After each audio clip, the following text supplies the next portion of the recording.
Welcome to Hardback Life. It's time for stories, sass, and strong opinions. Let's turn the page. Hi, guys. So, on tonight's episode, we meet and discuss a wonderful, beautiful book with James Stiers. And we just wanted to give a little bit of a message at the beginning of this episode for a trigger warning. We do have conversations about suicide. And so we just wanted to make sure that we, number one, gave that trigger warning, and number two, provided some resources. So if you or someone you know is struggling with suicidal ideation, there is the resource 988. It is here to help. It will get you immediate emotional support. It'll connect you with a counselor and specialist to provide confidential care 24/7. So that resource is also there. And then Cassie has another resource for you as well. There's also the Trevor Project. The Trevor Project is the leading national organization providing crisis intervention and suicide prevention services to lesbian, gay, bisexual, transgender questioning young people, ages 13 to 24. Their phone number is 866-488-7386. And we'll make sure to put these in the show notes as well. And just remember that you're not alone. No, you're never alone, and always reach out for help, and your life is important and it matters. So You matter. thanks, guys. Hi, guys. We're back with another episode, and we have a very special guest today that we're excited for you to meet. James, if you'd like to introduce yourself and tell us a little bit about yourself and your writings. Yeah, sure. My name is James Stiers. I was born in Pennsylvania. I've lived in DC for a long time, and I am an environmental engineer. That is my day job. I have always written. I always thought I was a decent writer, but never anything like this. But I do think I come by it honestly. My mom is a retired English teacher. My brother's also written a book, so I think it kind of runs in the family. So You it's have the maybe touch. Yes. possibly, yeah. Well, we are here to talk about your first book because you do have two books now. Mhm. So, before we kind of get into the details of the first book, what does life look like right now for you with marketing and publishing the second book? Very busy. I do still have my day job. I plan to retire next year, so I look forward to able to Congrats. That's exciting. devote more time to things like this. But yeah, it's been a whirlwind, but it's also been very rewarding. It's very rewarding to get these things across the line, and but it also is really in some ways just the beginning. Mhm. It's not the end, and so I just continue to find whatever ways I can do. I'm going to a pride event tomorrow in Leesburg, Virginia. Oh, that's awesome. Very Yeah. nice. Yeah, no, remind me what the second book is titled. What It again? is just see me for who I am. Okay. And it Yeah. took a little bit of a shift from the first book to the second book, yes? Correct. I mean, the first book's a memoir. Yeah. This one is not. This one's a Mhm. sequel, but the second book focuses more on how anti-trans laws hurt everybody, and really delves into the issue of quote unquote existence of trans people. Yeah. Whereas the first book was more just focused on civil constitutional rights issues, medical research that shows what happens when people are not accepted, supported. So it is a little different. The tone's a little different. The second one's a little spicier. Ooh. But the first book is I'm very much persuading and trying to be even-handed. Not that I'm not in the second one, but Mhm. it's a little different tone. A little different tone. A little No, different tone. I commend you because I think that it's very brave to write that book right now. Mhm. And it's, I think, really important to write it right now. So I commend you a lot because the words needs to be spoken and the messages need to be put out there. It's really important. I enjoy people who are willing to put their word out there and say, hey, like this stuff that's happening is not okay. So, Right. And trust me, I've heard it all. Oh, yeah. In terms of I've heard some very vile, Yeah. nasty Yeah. things. But it's really it's continuing his legacy, Yeah. and that's really who I'm fighting for. Is Yes. he may be gone, but his memory lives on, and that's part of the fight. And he was a very kind and selfless person, and Mhm. I think that's what he would want me to do. So Yeah. I mean, love that. And I love that for both books, he's credited as the illustrator. yes. Yes. I love it. That's awesome. That's so special. Well, the first book, which is what we're really here to talk about, is Just Love Me for Who I Am. And I'll let you kind of give a little bit of just like a summary or a synopsis. I don't want to take away from you. You're the writer, so it's your show. Sure. So it is a memoir. It's his story to a lesser extent. It's my story, but it also is quite academic because I felt it very important to show receipts for all the things that I was saying. So what I really try to do, I was writing it specifically to parents of trans children, but basically try to think of any reason that someone would choose not to accept their child who is trans. Mhm. And where did that take me? That took me to religion. That took me to politics, to things I never thought I would write about, but I had Mm. so, for example, religion, it is not hardwired into your faith to not support your child because they're trans. On the political side, what is kind of damning with the politicians is what is deemed by the American public as their motivation behind these Mhm. anti-trans laws. It's about 75% of the people when asked say it's either to divide us or to distract from more pressing priorities. A big component of the book is all these anti-trans laws are typically illegal, either unconstitutional, 14th Amendment due process, equal protection of the law, or they're civil rights violations. So a lot of the case law, particularly when it comes to things like gender affirming care for trans minors, trans women and girls in sports. So it's a very someone I use the word manifesto. Somebody said treatise. I think that's more more appropriate. Yeah. But it is a memoir. It's deeply personal. It is intended to shock. My son unfortunately took his life, and so the message I'm trying to convey is that if you have somebody who's trans in your life, this can happen to you. Mhm. And the best defense you have is to support the person for who they are. And, that one of the things that's kind of surprised me about the book, but maybe not, that the message is so much bigger than the target audience. Just love me for who I am. Yeah. We all fare better when we're loved, accepted, and supported. Mhm. So I didn't mean it to be broader, but I think it's been interpreted that way. So No, Yeah, I think definitely. it definitely can be.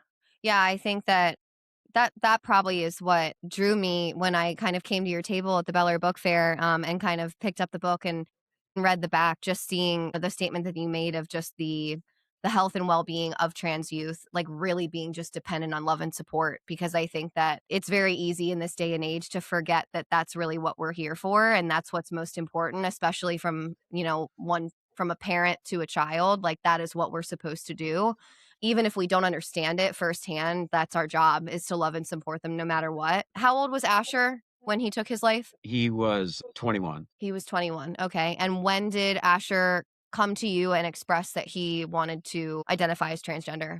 At 17, he was his senior in high school. Okay. Are you willing to talk about what that looked like and how that conversation kind of went down? Sure, sure. Yeah, he came out and, he basically I don't remember the words, but, Mhm. "I'm trans," and my response was something along the lines, I don't remember the exact words, but, "I love you. It doesn't matter. There's nothing you could say that I wouldn't love you," you know? Mhm. So I think he was quite relieved, particularly in light of the fact that his mother was turned out to be not supportive. Mm. Yes. And I think that's why it took him so long to come out, quite frankly, I was gonna ask because in the book you said that he eventually opened up and said that he had known since he was 8. Yes. Yeah, Yes, so I was gonna ask that. yeah, and that is typical. Most children start experiencing gender dysphoria around 6 or 7. Mhm. So he certainly knew, and that squares with how he dressed, how he Mhm. acted, his choice of friends, his choice of activities. Mhm. At one point, his mom said, "I want to go back to the time when Anna, the birth name, played with dolls and wore dresses." I said, I won't use the real name, Sarah. I said that stopped at like age 6. So, Mhm. I think he knew. I never, to be fair, I never really asked him the question directly, "When did you know?" Yes. I found that out after he passed Mhm. based on notes I had from his doctor. Stuff that I would have never seen, of course. had he not passed away. Yeah. It's heavy. It's a heavy subject. Yeah, and it's a heavy the book is heavy at times. People Mhm. describe it as raw, and that's intentional because I really wanted to grab the parents and shake them and say, it's and I also felt it was important to be honest and authentic. It did Yeah. not could because the flip side to, you love and support your child, the flip side is, what did I want for him? That Mhm. wasn't, that was not my dream for my baby girl, air quotes, Mhm. but it wasn't my life to live. Yeah. And I think that's the thing. Parents, they in any other context, loving and supporting your child should be foundational. But on this issue, Mhm. they for whatever reason is they sometimes lose their way. No, I And think I really think go oops, ahead, sorry, go Cassie, ahead. sorry. I think you did a really beautiful job in the book of balancing that, whereas you were so supportive of him and his identity, but you took time to recognize that is not the future that you initially saw when he was a child. And I think you do a really good job of balancing, like, okay, it's not my life, so my outlook has to change, but all that matters is that he is happy. I really have to give you credit for that. I'm sure that's a really hard balance as a parent. Yeah, and I mean, the other thing was, I can't imagine I'm alone in my Mhm, sentiment because the one criticism I have of my competition, which isn't really my competition, it's kind of voices in a choir or whatever, mhm, is that people would say, "Well, you just have to support your child." Okay, well, that is simple, but simple doesn't always mean easy. So, Mhm. the point I was trying to make is that it was not always easy. Particularly when you started talking about top surgery when he wanted to remove his breast. mhm. Just emotionally, that was very challenging. Yeah. But Yeah, the other I never saw him as happy as when he fully transitioned. So, That's that's what you want. You want your kids to be happy and healthy and mhm, how you get there matters less to me anyhow than yeah. getting there. It's the destination, not the journey. Right, right. Or no, is that backwards? I don't know. Actually, I might have said that wrong. I said it out loud. No, I think that's right. I think that's right. it's the what did you say, Cassie? It's the It's the destination, not the journey. no, But I think it's the opposite. I think people typically say but it's the in journey, not this the destination. situation, in Yeah. this situation, In this I was right. situation, flip it. Yeah, that's the philosophical debate as hikers we always have. Is it a Mm, journey? Is it a journey or is it about the destination? Hmm. yeah, that's Yeah. true. Yeah. No, I think you bring up a really good point, and this is what I was gonna say before I cut Cassie off. The the part on the parent where yeah, like your job is to love and support your child, and that's simple, but it's not that easy because really, as a parent, and I have a 2-year-old, and so I imagine his future. And my husband and I had lots of conversations about identity and where we stood on if he ever came to us and expressed any type of expression of gender or sexuality or anything like that. And it's you have to grieve the child that you had and then not discredit your child's like continuing journey, but you also have to find space for your own grief to recognize, like, yes, like you had a daughter and that's the life that you imagined, and that's not what the life that your child wanted. What was that grief process like for you? Did you grieve? I okay, first of all, this phenomenon that you're describing, I feel very common in talking to parents. Very, Yeah. very common. Mhm, I didn't really experience it, and I think the reason I didn't so much maybe a little bit, like you envision walking your daughter down the aisle, like Yeah. that's out the window, right? But what I tell parents to try and make them feel better is like you never had what you thought you had at all. That's so true. yeah, Yeah, it's that you thought you had a daughter, let's say in this case, but really you had a son all along. mhm, Mm. So you're really not losing anything. Now that's easier said than internalized. No, yeah, absolutely. But that I think that's where my head was Mm. mhm, that, okay, this kind of all makes sense now. You Mm. know, yeah, The picture came together for the you. picture came together. And again, I'm not going to say it was a walk in the park. It wasn't, mhm.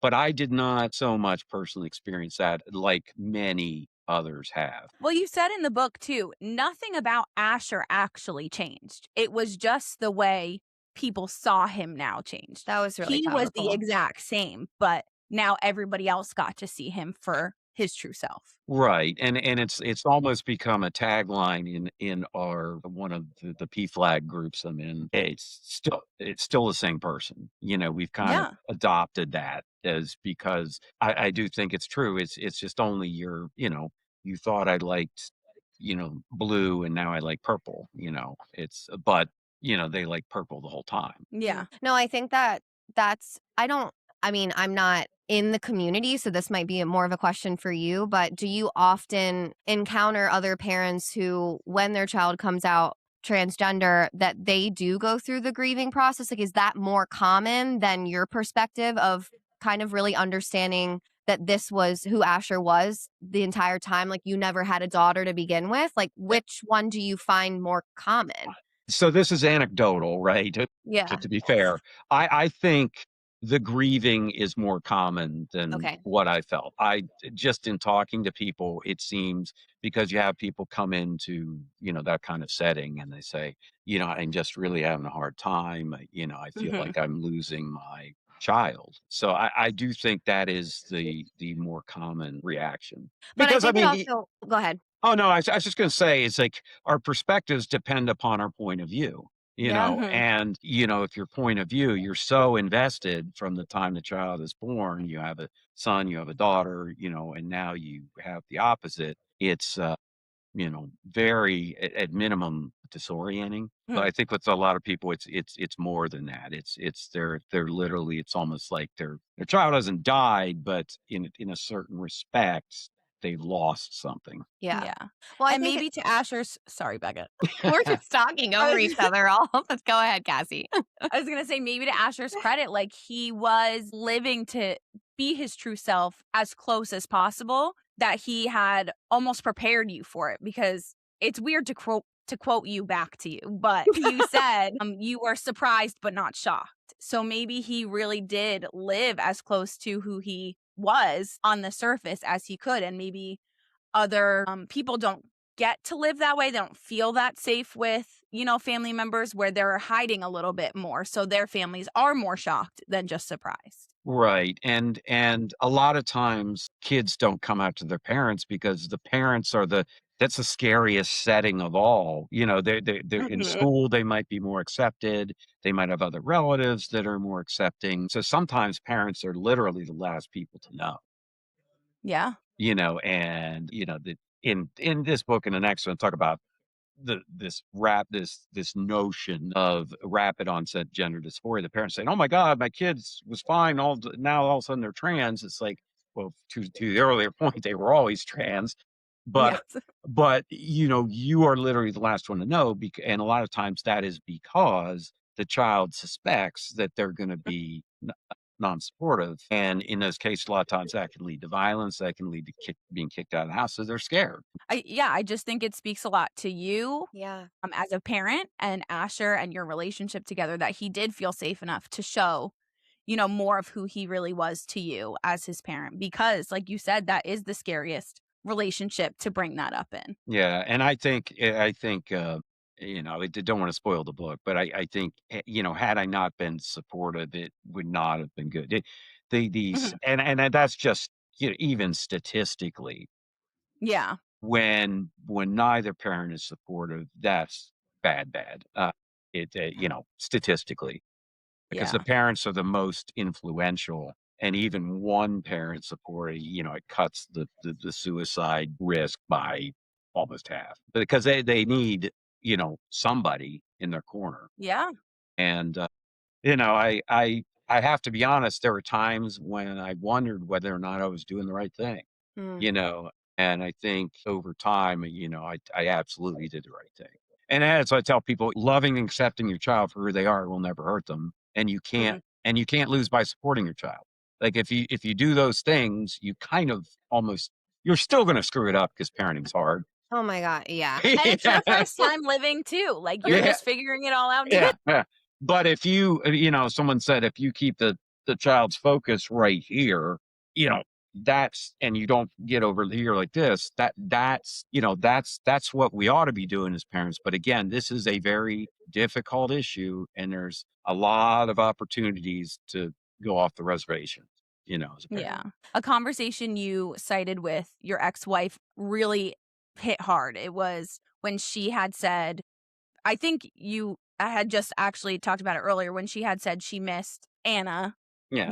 playing with dolls, and you said, "Well, wouldn't you rather our child be alive and named Asher versus dead and named Anna?" And I was like, "That's just such a powerful idea. Like, wouldn't you rather just have your child in any way that they are happy versus losing them altogether?" Right. And I mean, the sad thing about this is I always knew that this was a possibility that he would commit suicide.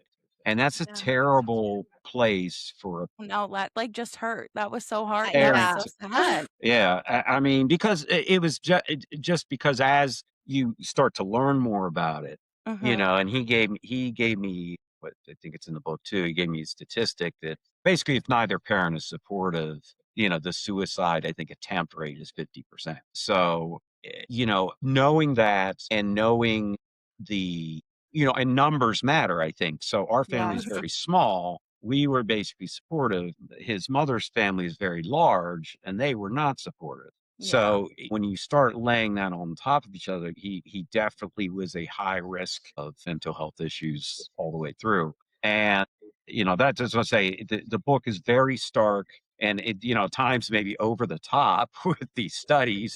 This is what happens when you support and when you don't. And what Mhm. I'm just trying to say, like, this is not some abstraction here. Yeah. This literally can be a matter of life or death. Yeah. Yeah. And I don't like to be that way. I don't like to be, No, but but that's the reality. I just felt the need to be completely forthright and honest about the whole thing. Yeah, I mean, the data you shared, it's heartbreaking, and, I always knew that about the statistics being higher, of course, if they didn't have the support, but I guess I never realized how detrimental the outside support is. It's n like you said in the book, it's not about their internal feelings, it's about how they're being treated on the outside, and that makes so much sense, but I guess just seeing the way you wrote it with the facts and the numbers, I was like, "That is devastating." That yeah, I Yeah, it's devastating. yeah. And I mean, nobody disputes that trans people have more higher rates of anxiety, depression, suicidal ideation, suicide. Mhm. The dispute is over why that is. People who are, anti-trans say, well, they're mentally ill, and that's what's causing them to be trans, and it's all their fault. But Mhm. what the data show, incontrovertibly, is that it's really more about the rest of us. It's Yeah. much more about the rest of us than it is about the trans person. Because if when you get to a situation where someone's fully supported, yes, that baseline's a little bit higher for those mental health issues, but it's much closer to the rest of the general population. So Yeah. all that spread, that climbing the ladder is based on and the closer the person is, the more impactful it is, good or bad. Mhm. It bothers me when I see people say they're mentally ill and they're like, this doesn't make any sense. Well, look, it doesn't make any sense to you. It doesn't make Mhm. any sense to me, but that doesn't mean it's not real. That doesn't mean it's not valid. That doesn't mean, I also say is, think about it. Why would someone pretend? Mhm. Why would someone make this up knowing that when they do, they're going to be the subject of discrimination and marginalization? Like, Yeah, it's not fun for them. yeah, yeah. nobody's No. doing that just for giggles. Mhm. They're doing it because that's who they are, and the Yeah. fact that they're doing it, they're so the way I like to think about it, they're making the choice that I'd rather be discriminated against than live a life that who I'm not. Yeah. Yeah. So the fact that they're willing to subject themselves to that, Is that brave. it's very brave. Mm. Asher was extremely brave, Yes. and I'm just so thankful that he got, even for a short time, to live the life that he wanted to live. Mhm. He fought everything to get to where he was, and he did it, and that's one of the great mysteries is why then? Mhm. Why you've scaled the mountain, and we'll never know. Of Yeah, course. Cassie, yeah. before you go, I was gonna Yeah. it's actually perfect because I keep like thinking of questions in my head and then James, you just Mhm. like keep hitting them before I can even ask the questions. Because I was gonna hit on the point that you made about just a lot of the people out there who are anti-trans and they very much rely on the fact of like oh like it's it's mental health and it's a mental illness because gender dysphoria is in the DSM and I was gonna ask you how you feel about that and you kind of answered that question but that's I feel like always the reliant response and Yeah, so DSM that means it's considered a disorder, right? Because I mean, okay, not that I want to give anybody ideas, but why isn't someone who's gay or bi, why isn't that listed as a disorder? Yeah. I just think it's just one more example of discrimination. Just because something is not completely understood doesn't mean we should go straight to that's some kind of disorder, disability, or disease. I stumbled upon Malta's law, which it very clearly says this is, and they talk about, sexual orientation and gender expression, gender identity, but saying none of that, no combination of that constitutes a disorder or a disease. That's in the law. Mhm. And I think that I would love to see something like that here, even if the trans person doesn't believe it. Does Mhm. that have some negative repercussions? Just some Yeah. psychosomatic, yes. I can't imagine it helps. Maybe it No, doesn't hurt that much, but it's very disheartening to be like oh my god well something's wrong with me and that's not the case just cutting the stigma is really hard. Also, just scientifically, if you really just want to go on science and people not understanding how, the brain can work this way, you can be born with both male and female genitalia, or Mhm, however you want to word that. mhm. So why would it be impossible to be born with the wrong one? You know? Yeah, no, 100%. Well, first of all, let me get this thought out of my head because this is not in this book, it's in the next book, but my editor turned me on this. They're doing I think they're getting closer from a brain chemistry Mhm. perspective, but to your point about intersex people, and this is what I say in the context of religion, God created a man and a woman. Well, or executive order day one from the Trump administration, the government's only going to recognize man and woman. Well, that is Yeah. false. Okay, because they're 1.7% of the population is intersex. And that Yeah. could, the most extreme is the two sets of genitalia, but a lot of chromosomal differences, hormonal differences. Mhm. So if you're religious and you say God can create that, why couldn't God create trans people? Yep. You know? That is such a good point. I'm so Yeah. glad that we're doing this episode. This is like some Yeah. of the points you're making are so powerful, truly. Yeah, because you cannot, and the reason that people can even try is because you can measure that, the intersex. You can measure that. Yeah. But you can't, it's all here and here. It's heart and mind. It's what it and that's why I'm looking forward to the day where they actually prove this that, like, okay, these people are not crazy. Mhm. They are born differently. And, I read, I've got to go back and try and find this, but I read this research where they're speculating a little bit, but they said when you're in the womb, you go through a series of like these hormonal washes. And I thought about it like as electroplating. Like, okay, here's the and now we're putting this is male, that's male. Okay, that's me. For the two of you, female, I'm guessing, female, female. But what happens when it's male, female? That hormonal wash is different than what the substrate is or whatever the word is. Mhm. And I thought that was very fascinating, but, Yeah. I think the science has to catch up, and the science Mm. will catch up, and then that's when because there's the scientific piece and there's the legal piece, and if we can get the science to square, that makes it a lot easier Mhm. to fix the legal piece to say, "Yeah, you can't discriminate based on somebody's, I think gender it's just identity." crazy too, and this is a personal opinion, but I think it's crazy that the vast majority of maybe not the vast majority, maybe I'm exaggerating there, but that people really need concrete evidence. Like, can we just not let people be who they want to be? Like, why do you need proof? Like, why do you need proof? Yeah, Why right. why would that change your mind? Like, all of a sudden somebody does a study and proves that, this is chemical, or this is something, during pregnancy, or whatever it is. Like, when the science comes out and shows that this is just who these people are, and it's not a disorder, it's not any other label you might slap on it, but why do you need that? Like, just leave people alone. Right. I mean, Yeah. if I tell you I'm an extrovert, what do you want me to do? You want me to go do karaoke for you to prove it? Like, That's so true. I mean, no, but okay, you're an extrovert. Like, you don't demand proof, you Yeah. know. So, Yes. Go oh, ahead. I'm sorry, go sorry. ahead. No, no, no. Go ahead. I'm sorry. I was just going to say, like, I live by the idea of just being kind and Yeah. respecting others. And is that too basic when it comes Mm. to the trans community? Is that all they want, is just people to be kind and respect them? Yeah, I think so, and I think some would just settle for "Leave me the hell alone." Also Like, fair. you know, like, Honestly, yeah. let me live my life like Yeah. everybody else, like, don't try and tell me what bathroom to go to, Yeah. don't try and limit my healthcare options.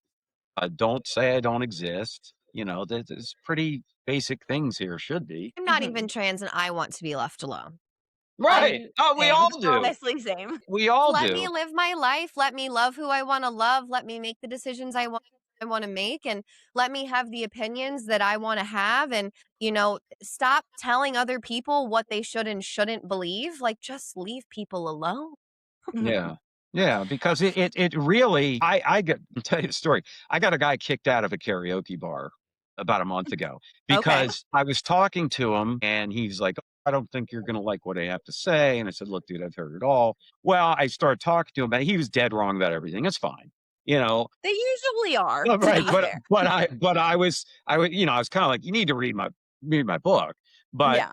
finally, I got to a point, I was like, "Hey, listen, this is hitting too close to home. You know what happened. I'll talk to you about Mhm. anything else that you wanna talk about, football, whatever." And he wouldn't let it go, Mm, and they eventually, but the point of the story is, what I finally said to him, said, "Why do you care? Okay, Mhm. yes. why do you care at how another parent cares for their child. Like that really, truthfully, that's none of your business. I mean, unless there's Yes. abuse, Yeah. that's none of your business. And it's the same people who say this is the land of the free, we can do whatever we want, are the same Those are the people. ones trying to Well, take the rights. right, right. And I do think we will get there. I hope I live long enough to see it. Me too. But I do think Mhm. we will get there. I think we are with trans people where gay people were like 30 years ago.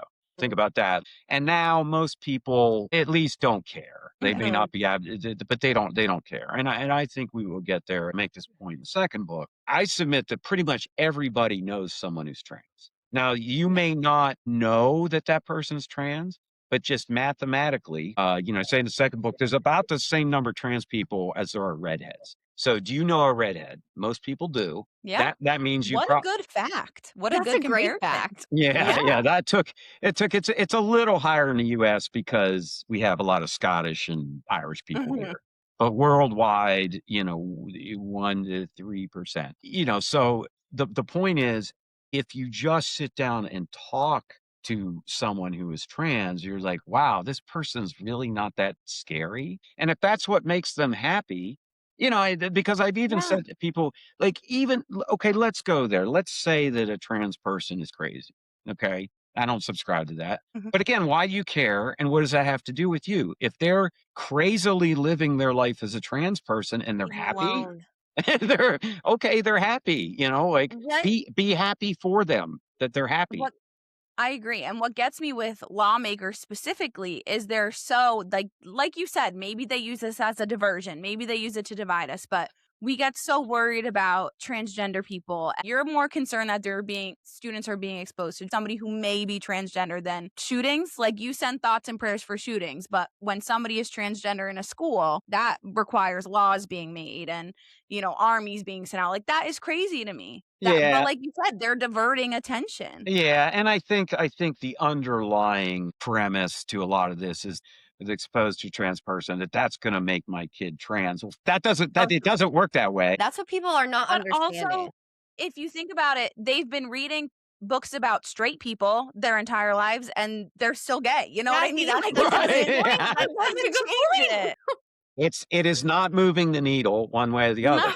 You know, you can show me all the gay people and trans people you want. I'm not changing. No, I was actually to go back before we move on, to go back to one of the comments that you made about kind of telling the karaoke story about, it's really not your business how another parent parents their child and the decisions they make for their child. And, by no means do I, 100% relate to your story at all, but that really hit close to home for me because something personal that happened to me. I had a really late term pregnancy loss, and she had a genetic condition. And so I am very passionate about that topic in the pro choice and pro life movement. And what is it your business? Like what I decided for my child. And I just very much aligned with that. And I just Well, love that you say that. yeah, it's interesting you say that because I very much it has given me, and again, I cannot relate to that, of course, Yeah. but I very much empathize with that issue you just described because it's the same thing. It's like that Yes. is a family decision. That is between the family and the doctor, Yep. you know, and I think the Supreme Court, that decision last year with gender affirming care for trans, it is flawed. Mhm. In the next book, I talk about how to you can retry it. It's a very tortured legal, but the fundamental concept is that the courts have long held that you can't tell a parent how, No. to parent their Yeah. child. You know, And whenever they even in your circumstance, when if a parent is trying to decide whether they want to let their child go through hormone treatment or top surgery or bottom surgery, it's not your business. right. And I'll tell you, there is also an extraordinary amount of disinformation Mhm. about gender affirming care for minors. The medical community spent over a decade, coming up with guidelines. So, so basically they don't recommend hormones until I think 16. The only surgery that is recommended for a minor is top surgery. They don't recommend bottom surgery. And Yes. the numbers of times that these things are done, it's nowhere near what people make Mm-mm. it out to be.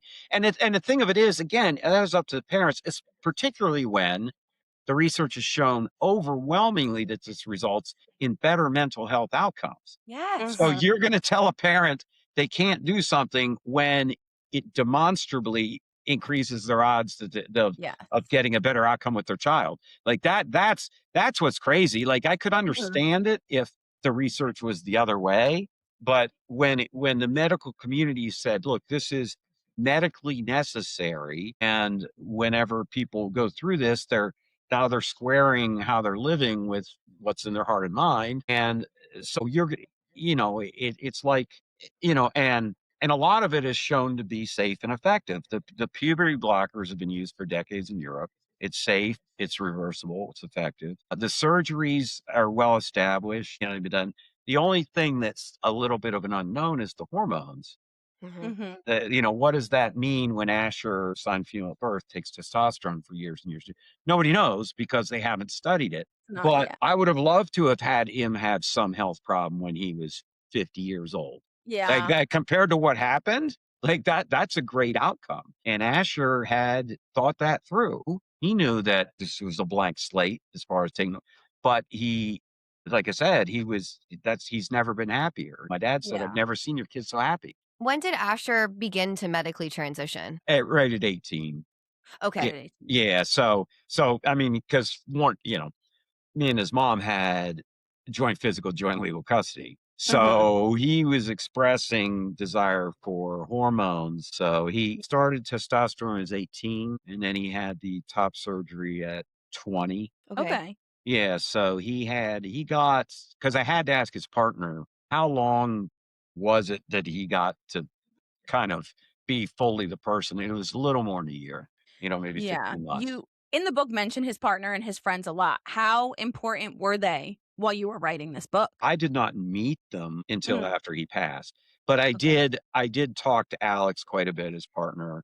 I did talk to his friend. It was hugely important, and I mean, Yeah. the way it broke down because I didn't, because they said things to me, after he passed that I would have never heard had he survived. Like, some Mm. of the things that they said, I'm convinced I would have never. So, yeah, it was enormous amount of corroboration Yeah. of my experiences, the medical research, and then when you layer that on top of what his friends' accounting was, Mhm. it just corroborated everything. I Yeah. think it made the book much more powerful, Yeah. that those kind of, anecdotes, the stories, some of the Mhm. things that he said to them that subsequently got relayed to me.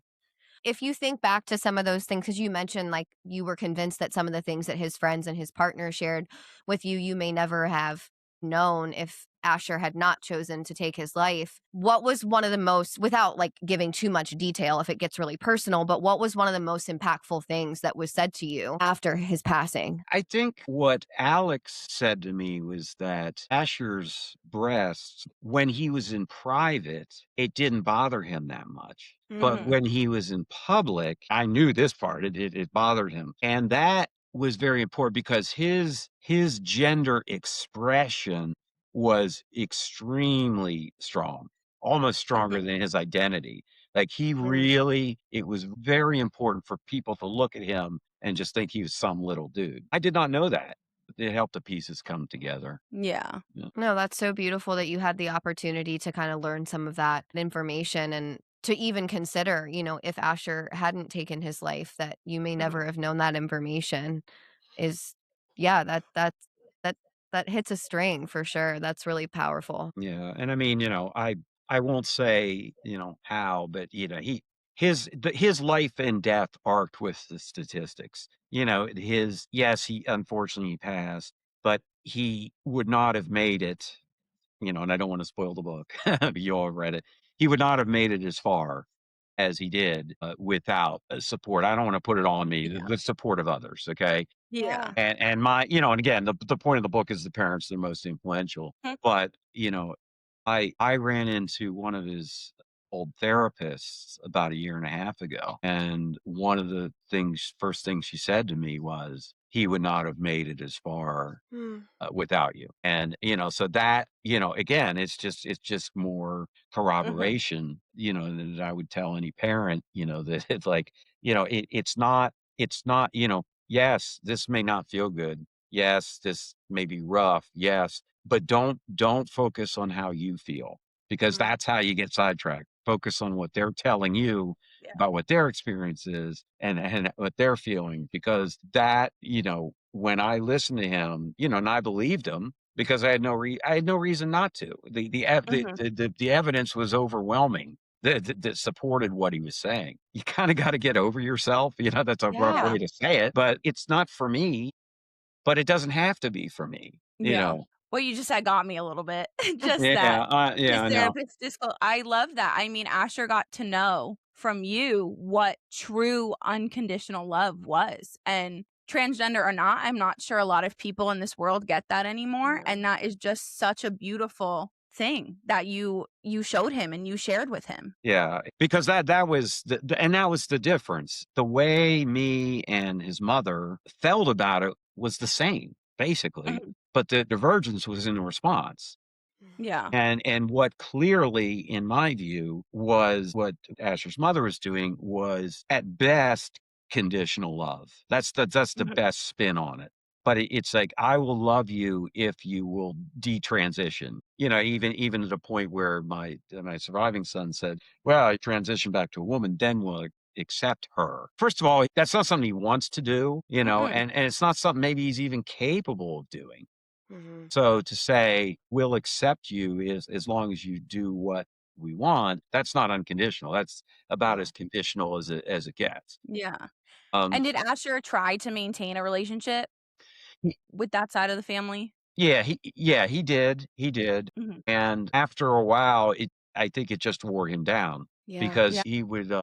try to have a relationship with his mother. And the one thing that just I'll never forget this. One of his therapists said, "Asher, why are you trying?" And that Mhm. is, I mean, as a therapist, to me, that is an astonishing It's thing to so say. hard. Yeah, Yeah.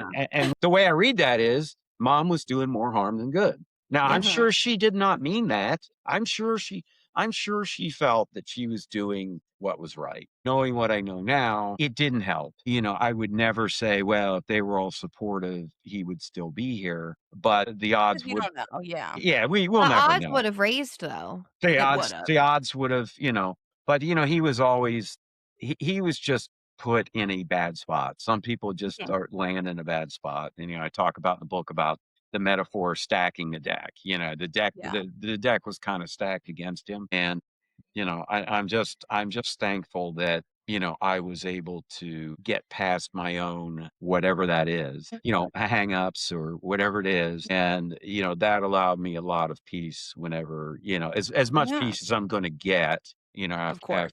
after he passed. Were there any, and maybe you don't know this, I don't know how much contact you keep with your ex-wife or that side of the Mm-mm. family or anyone else who wasn't supportive of Asher, but were there any epiphanies? Like, were there after his passing, were there any changes of heart? Was there any recognition of the lack of support that I was able to provide could have led in some way to the decision that Asher ended up making by completing suicide? Yeah, so to be fair, I don't have much contact with that side of Okay. the Mhm. family, but based on what I observed, and not really. No, Mm. I think at one point after he passed, I was accused of killing her, Oh my you gosh. know, uh, by mom, and I'm so sorry. yeah, Well, it's yeah. and I was go sorry. ahead, yeah. I was just gonna say, anybody who, like we've gone back to, has the mentality of this is a mental health disorder, or this is something is wrong here, they're going to blame that on why somebody took their own life and not them. They're not gonna see themselves as like part of that. How awful for you to hear that in the moments where you were trying to grieve your son. Honestly. Yeah, I was actually at a funeral home, just yelling at me to the point of the people can hear it, and there was a lot of things I wanted to say, Mhm. but I don't think it would have Help. made things Yeah. any better. But yeah, to hear that, it didn't make me feel good. To me, it's not true, Oh. because the Mhm. intimation is you supported all this, and pronoun she would still be here. Yeah. We kinda know that that's not true. It was not fun. Would That that was a side of the Mhm. family did that side of the family choose to still use Asher's dead name? yes. Mhm. So they Yeah. never said Asher. Correct. My Asher's mom did he had 5 memorial services, which is astonishing. Wow. Wow. Yeah, but at the first one, it was all his friends out in Nashville and his classmates and faculty, and she did grind out a few Ashers at that. Mm. But Mhm. then went right back. Because my point was, like, "Look, I get it, you don't like it, okay? Mhm. That's well established, but, legally, his name is Asher, and Yeah. legally, he is male. So, Yes. you're actually just factually wrong. Not only is it not supportive and not helpful, it's Mhm. also just flat out incorrect,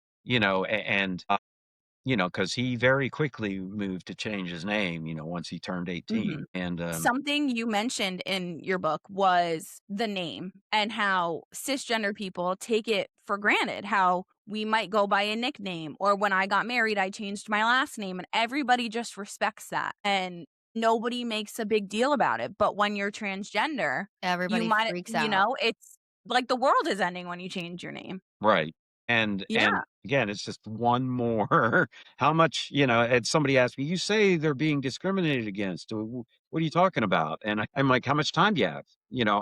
How many Seriously, issues? sit down, get a cup of coffee. Yeah, yeah. Yeah. If I wanted to go by Stinky Stiers, I'm sure people would call me that, you know? Yeah, nobody would bat an eye It's ever. like No. in I don't know if you watch Friends, but it's like when Phoebe's like, "I changed my name to Princess Banana Hammock." Yeah. Yeah, Like if you want your name to be Princess Banana Hammock, let it go. Like just let it Mhm. what does it affect you? It doesn't. right. Right. Mhm. And Doesn't. especially again, a lot of these statistics, it's not even so much the support is helpful, which it is. It's that the lack of support is very damaging. So that Yes. act of just constantly dead naming, it Mhm. causes real damage. Like it's Yes. not some abstraction. They've shown that it results in better mental health outcomes when you use the chosen name and Mhm. pronoun. So yeah, and to your point, it's like for 99% of us, this isn't an issue, Yeah. and it's just very frustrating to me that someone could actually go through the effort to change the name and then it still not be respected. Used. Like, yeah, because it even if it was a nickname, it's still not okay. But Mhm. I see it more. But this was his legal name. Yeah. Yeah, but even a nickname, like my full name is Cassandra, and one of the first questions I get is, "What name do you prefer to go by, Cassie or Cassandra?" Hmm. So if you're willing to do that for me, why Right. aren't you willing to do that for anybody? Right.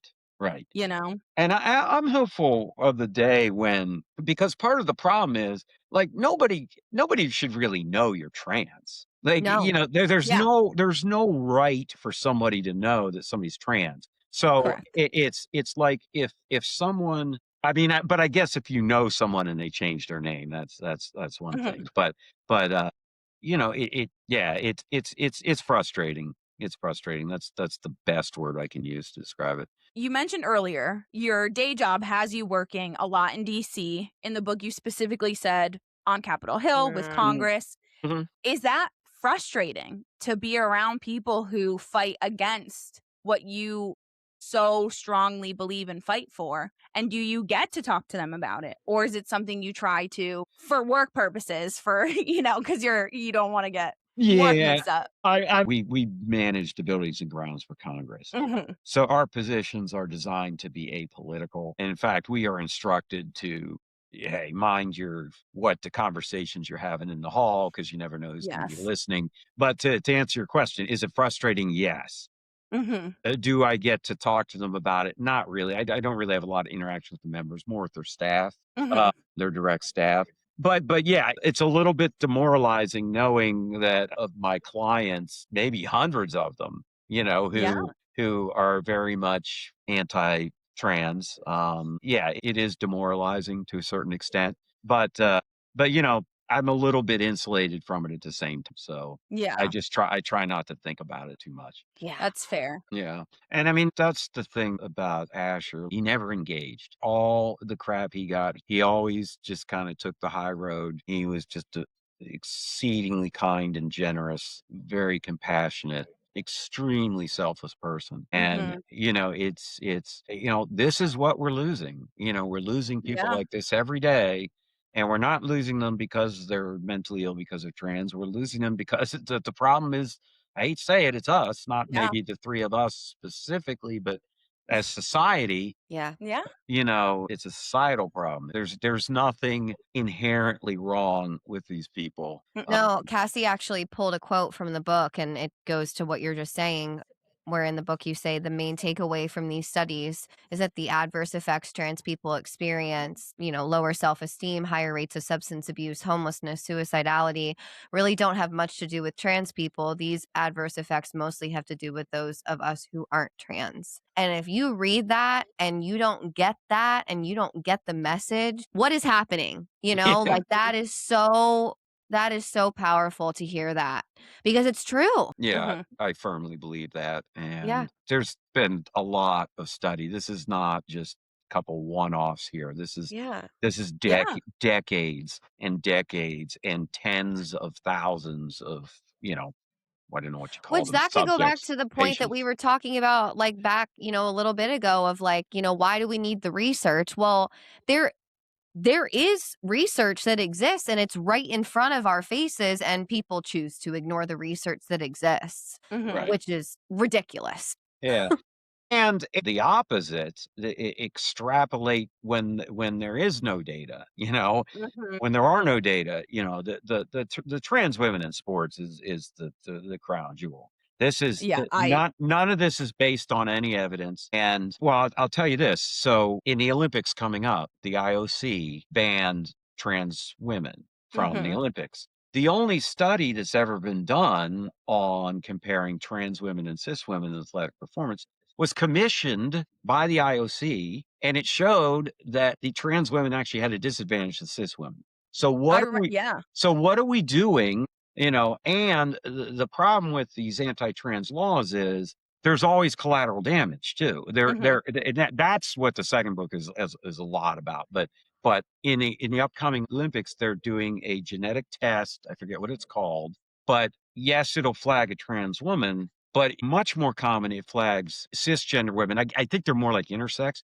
There is a Mhm. two-time runner, gold medalist, who's going to be disqualified from LA because she has a developmental sexual difference. So she's getting picked up by this test. When you target the trans community, you're typically targeting some characteristic of that person, their name, whatever it is. Well, Mhm. those trans people share that same characteristic with other people who aren't trans. So Yeah. there is always shrapnel that's hitting other people, and it doesn't just stop with hurting trans people. We're hurting ourselves collectively as Yeah. Yeah. a society, and we're not even getting anything out of it. Like, what is society getting out of all this Nothing. anti-trans? No. Nothing. The only people who are benefiting, and the second book is very much populist, but to me, the only people who are benefiting are the politicians and the religious leaders, because they're the ones who are using this issue to try and stay in power.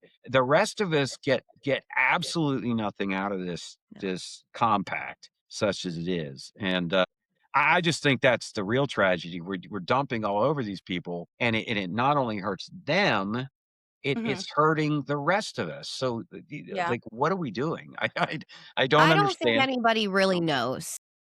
No, I think that everybody's just like living in their own little selfish bubble. And again, to wrap it back around, we're forgetting the point of being human is to love and support and show kindness. And Mhm. somewhere along the lines we've lost that. right. Yeah. And if you're a, for example, a Christian, like, isn't that what Jesus told us to do?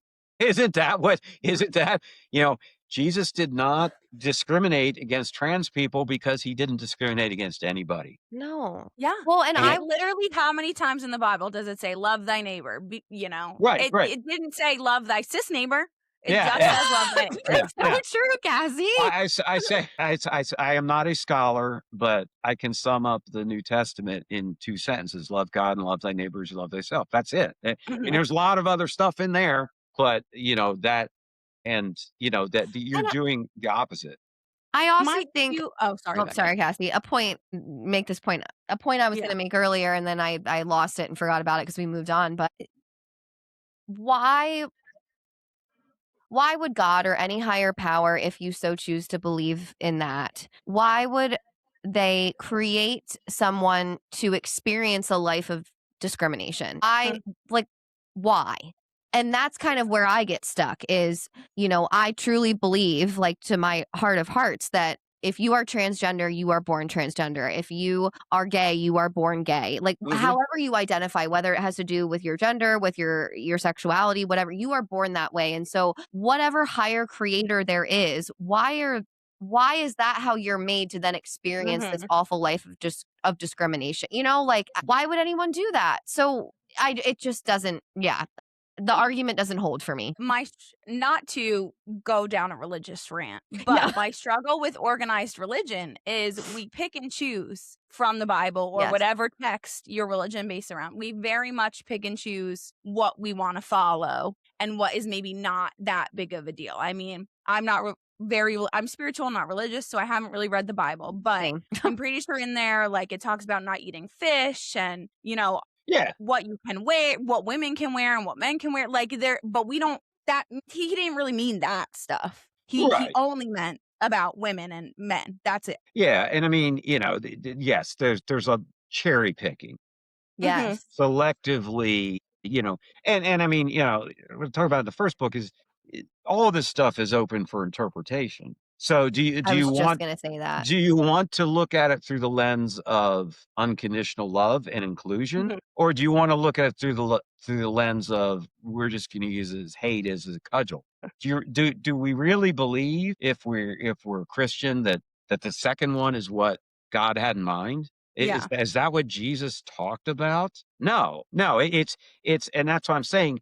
The animus is clearly extra biblical. Mhm. Okay. So if there's nothing in the Bible that says that this is bad, where's this coming from? So the only answer I can come it comes from the institution, Yeah. the institution when the Catholic bishops banned gender affirming care, they said, well, we're still going to treat the marginalized, and I'm like, no, you just turned your back on the most marginalized community in the country. Mhm. You can't have it both ways. You can't say we're going to support everybody, but when Mhm. push comes to shove, you're not supporting them. And what is your reasoning? Well, it's some conversation you had with the Pope that said this is repugnant to our tradition. Well, whose tradition? Yep. Whose Correct. tradition? Your Catholic bishop's tradition, maybe, but it certainly isn't. A biblical tradition. It just doesn't fit the mold. No, No. God made Something us. I Nope, sorry, sorry. Cassie. Yeah. No, I Something was I've realized as from going, I grew up a little bit religious. We went to church and then made my own journey, is that love is very natural. Babies come out, they want to love. They love everything. Hate is taught. It's Yes. not a natural thing to I don't even know the word discriminate. I'm trying to yeah, to discriminate. It's not a natural thing to dislike somebody based on something you don't know or you don't understand. It's natural to love them, whether you understand them or not. It's like Babies don't know anything about anything, and they love everybody. you're Right. so right, So Cassie, because it's biologically we are biologically created to love. yeah. We are not biologically created to hate. And that's like go back to research. Like that is that is proven. Like Mhm. there Yeah.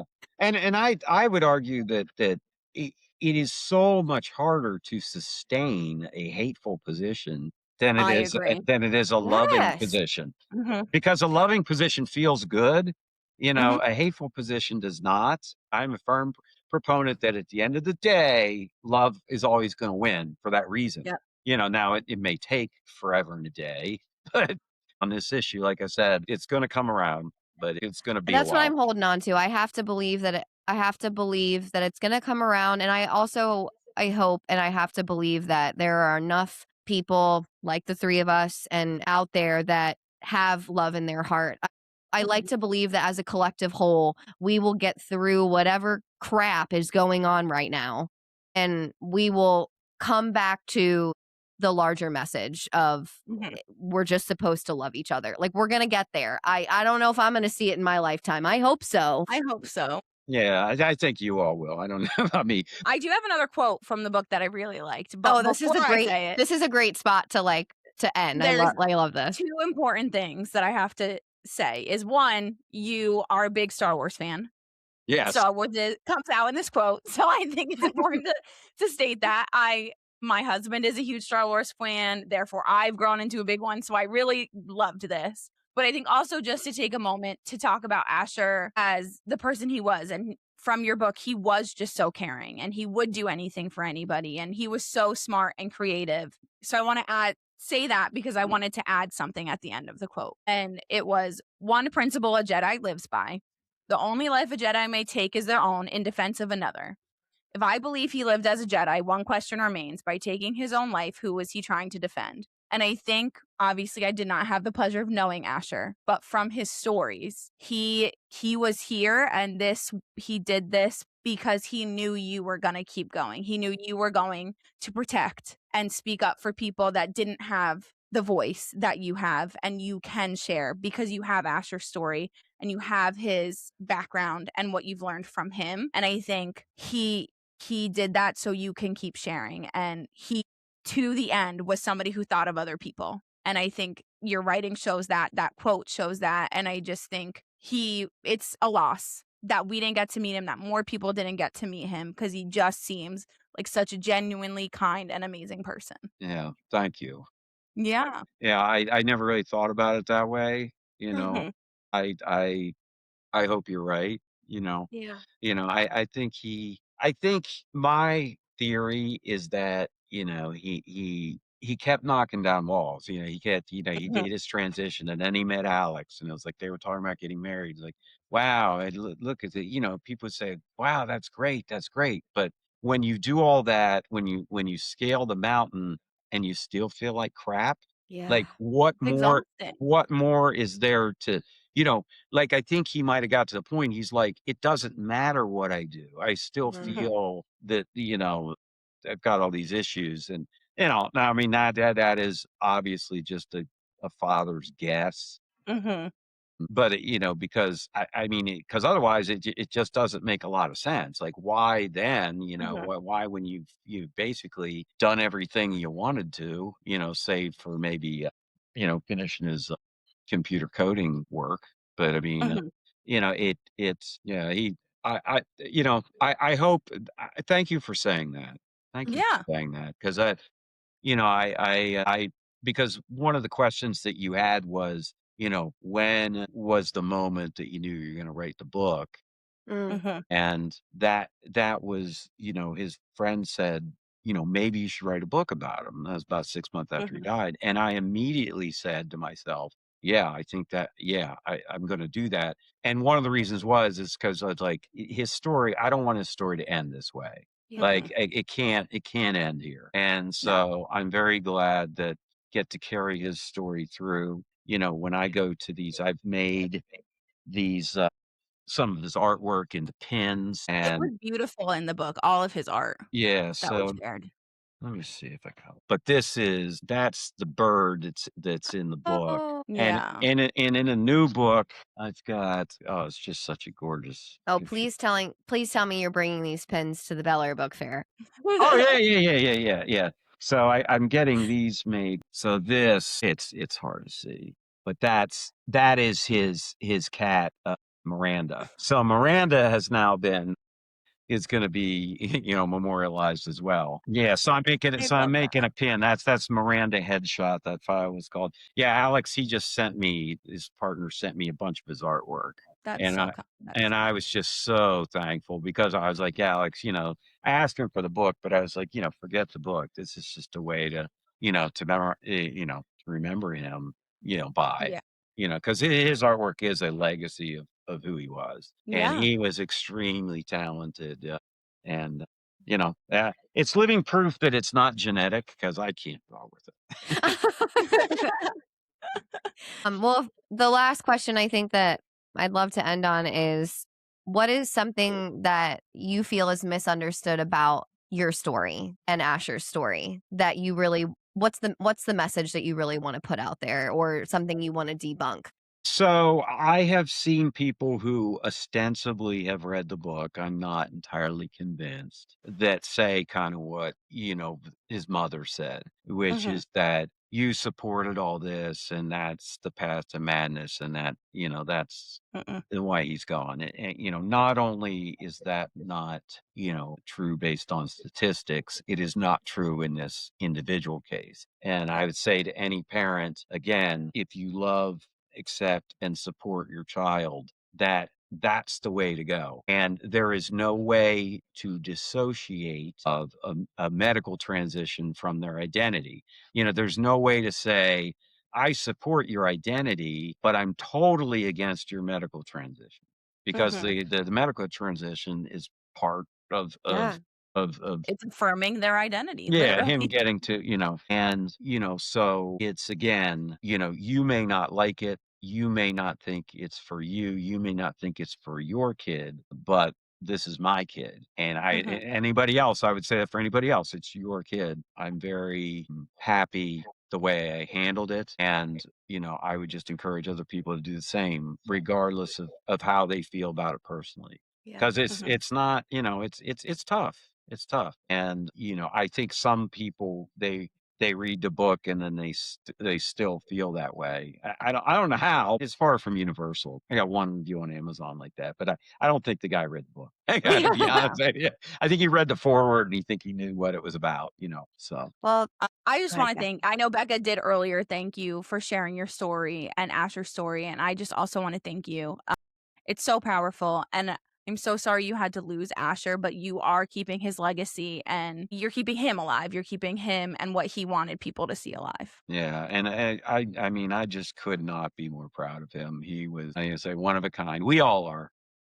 We Mhm, all are, but, it's to your point, I just, just want other people to know his story, and, really one of the stated goals of the book is, like, give me one person, mhm, one person, if we talk one person off the ledge, metaphorically speaking, then it was all worth it, yep, And I think I may never know, but I mhm, I think if it gets enough circulation empirically, it's gonna happen. mhm, It's Yeah. yeah. Well, and I I think I hope that, as I also thank you again for sharing your story and Asher's story. And, I don't take people sharing their story with me lightly. And I also think to the point that you just made is if one person even listens to this episode and mhm, it helps them or it talks them off the ledge, you are loved by us, and yeah, we don't know you, but you're not your life alone. is valuable and it's important. And that's the legacy that your son is leaving behind and you're Mhm. carrying on. Yeah, well, thank you. You're Thank you. welcome. I appreciate that.